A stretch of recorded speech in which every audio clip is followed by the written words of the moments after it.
That high wind forecast did drive Knox County school leaders to cancel school today for almost 60,000 students. They were worried in particular about safety driving students to and from school. 10 News anchor Shay Smith explains just how forceful these winds can be. Shay?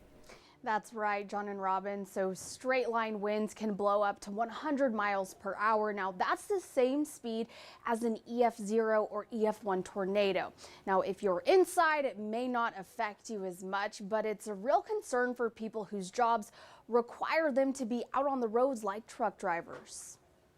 I'm an over-the-road trucker. Probably the only state I have not been to is Maine. Robert Van Meter has a lot of experience driving in the elements. Wind, rain, tornadoes, snow, ice. He says as a truck driver, he keeps an eye on the weather. You know, I'm headed up to Maryland and I'm watching this storm come in. I know that I'm going to be in Pennsylvania headed to Columbus. I'm wondering, am I going to be able to make it? And every driver should be doing a pre-trip, which includes, you know, inspecting their vehicle and looking at the weather. And a part of the weather he's keeping his eye on is the wind. Van Meter says although high winds may not affect the average car, it can impact semis and bus drivers, including school buses. This morning I came out of Jackson, Tennessee through rain and wind, and the surface area of these trailers is huge. It's like a sail.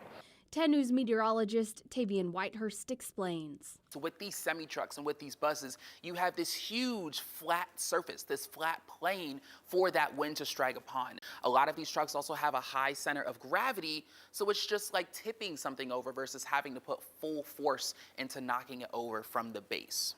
Tavian says straight-lined winds can reach the same speed as an EF0 or 1 tornado. Wind is still wind, and that wind is still going to knock over and damage and blow things over, so it can look the same when you're looking at the damage.